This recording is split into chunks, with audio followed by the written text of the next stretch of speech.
The late summer air in Raleigh carried that heavy, almost suffocating humidity that made even the crickets sound weary. Michael Turner sat on the back porch of his modest two-story home, sipping a glass of bourbon as the cicadas droned on in the pines beyond the yard. It was close to midnight, yet his wife, Claire, hadn't come home. She had said she was out with the girls, some late dinner downtown. But Michael had been married to her for 13 years, and he knew the cadence of her nights out. She wasn't the kind to lose track of time. She wasn't the kind to silence her phone for hours. That was the first night Michael admitted, though only to himself, that something was wrong. Michael was a project manager at an IT firm.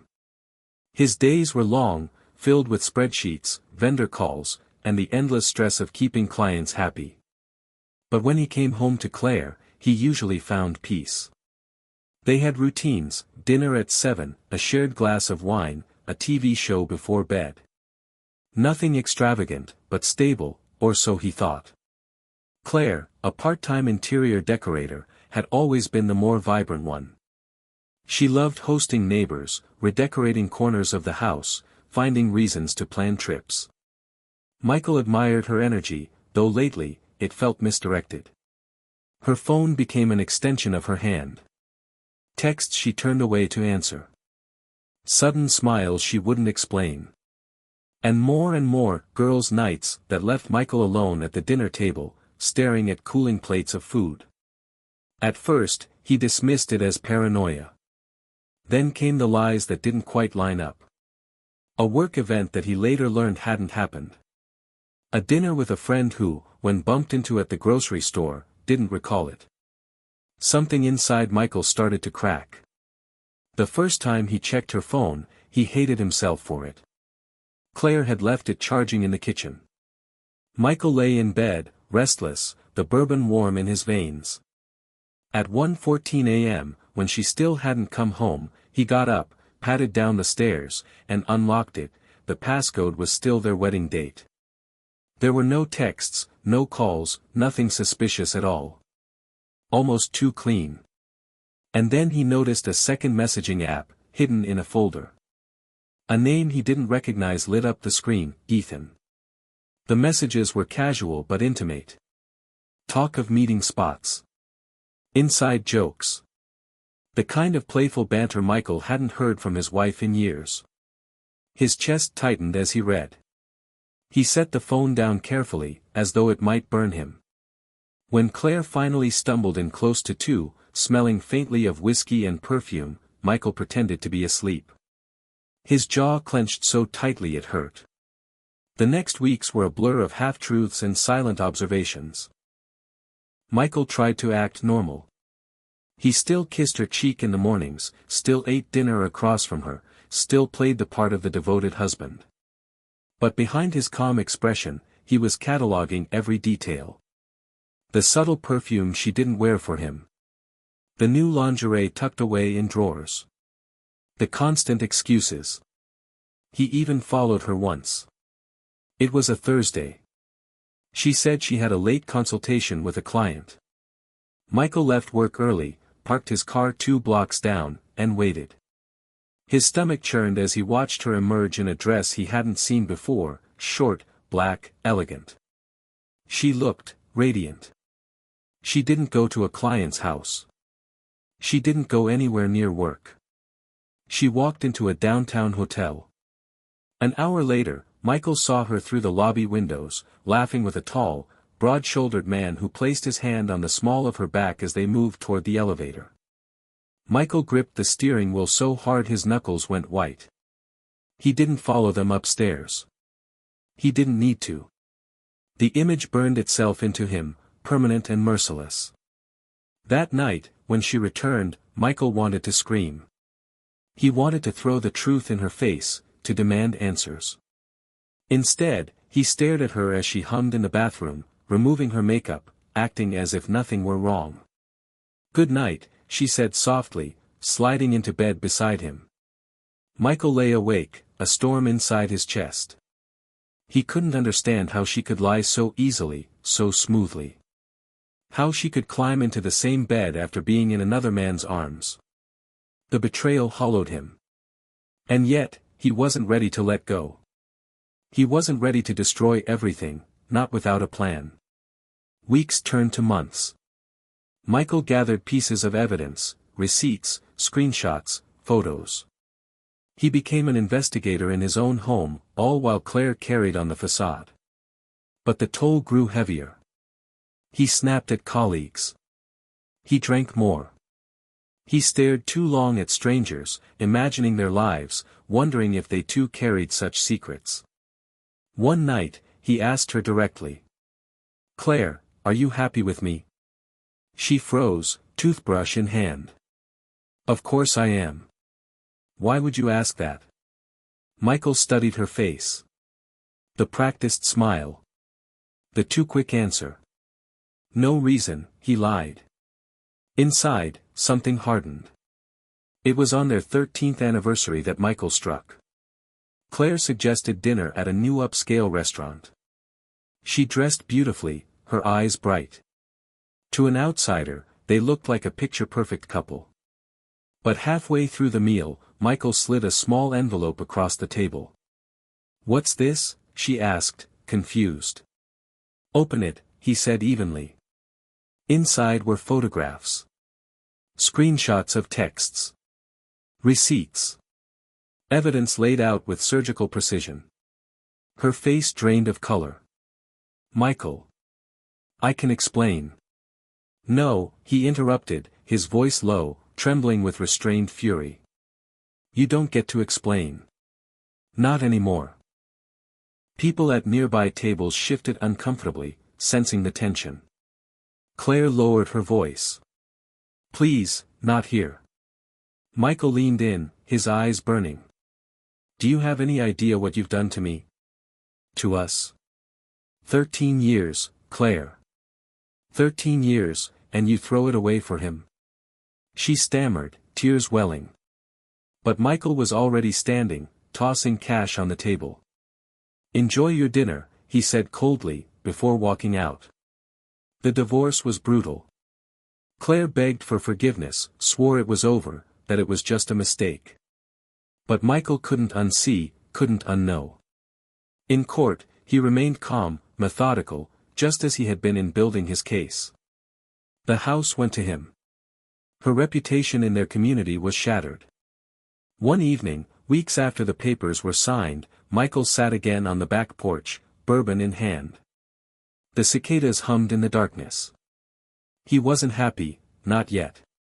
The wound was too fresh. But there was a quiet satisfaction in knowing he had faced the truth, that he hadn't let her lies consume him forever. The marriage was dead. But he was still standing. And sometimes, survival itself is its own kind of revenge. The rain had been steady all evening in Raleigh, leaving the streets slick and glowing under the amber haze of street lamps.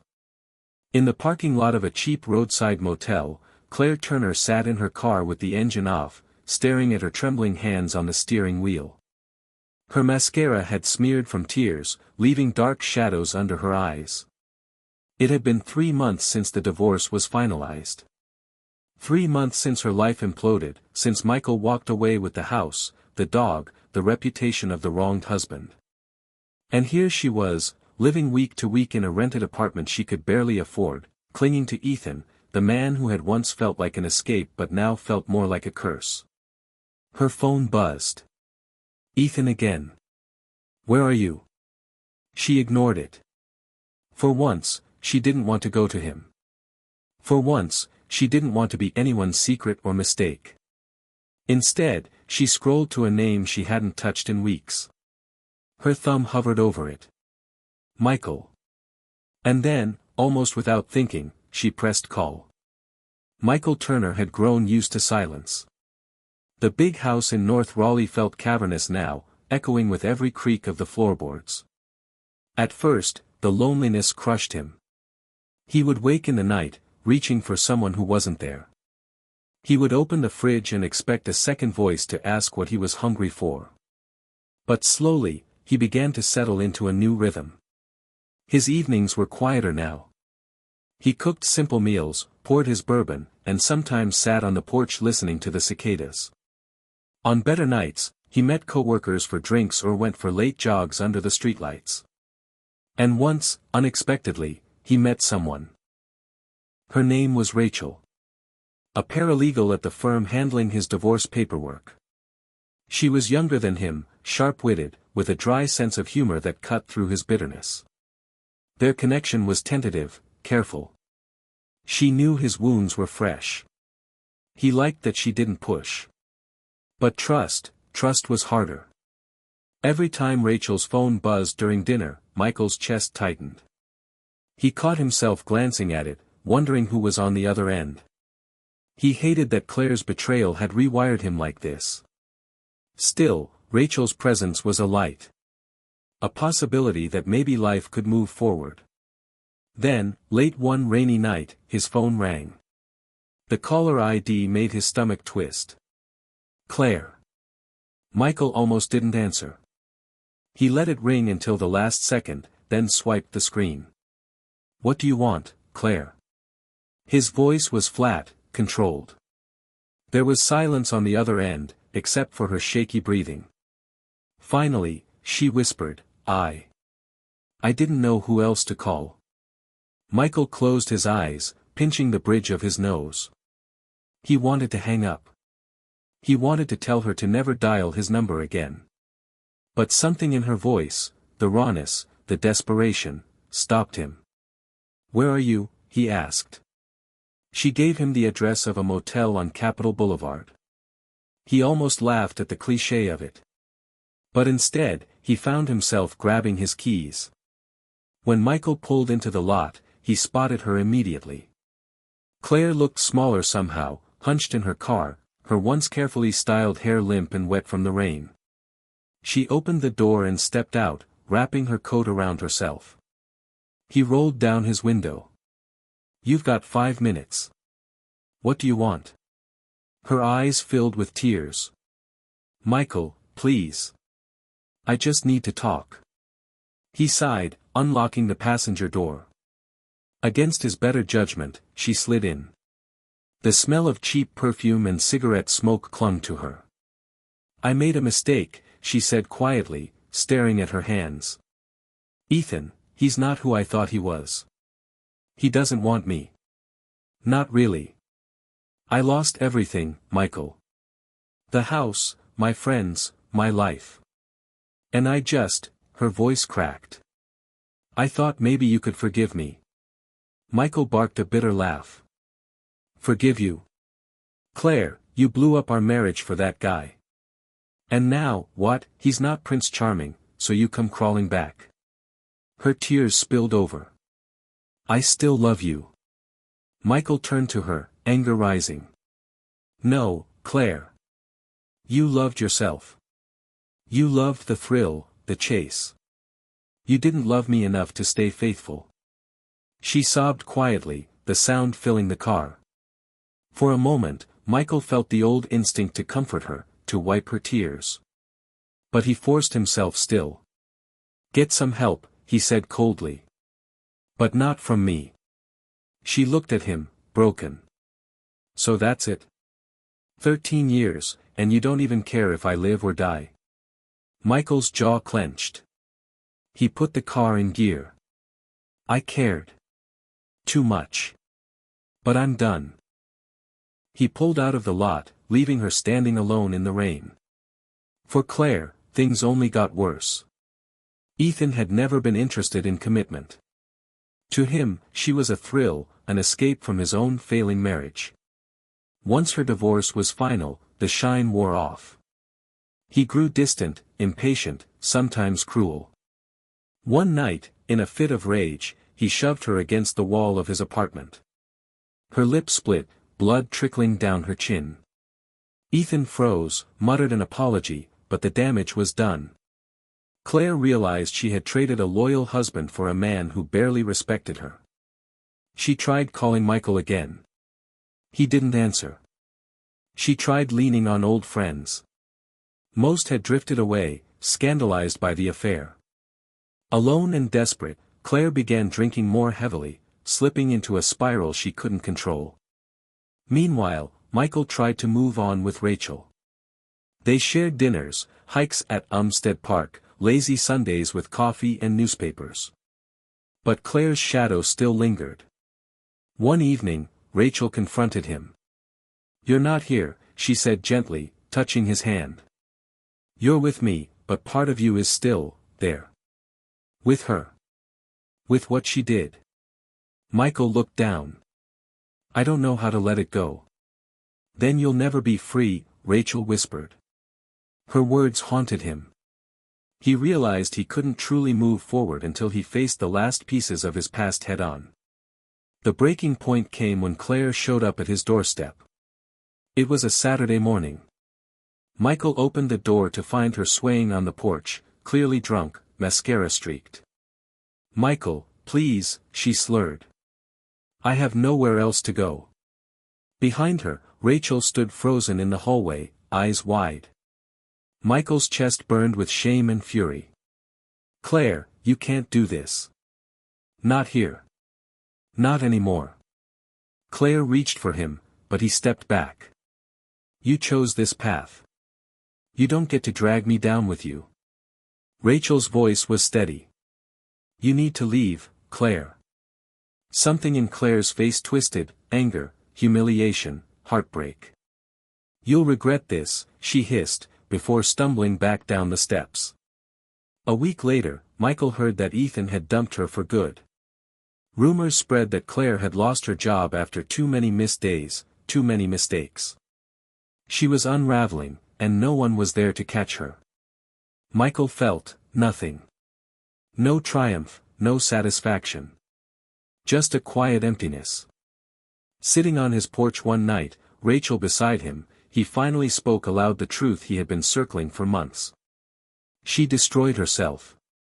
Not me. Not Ethan. Claire. And I can't save her."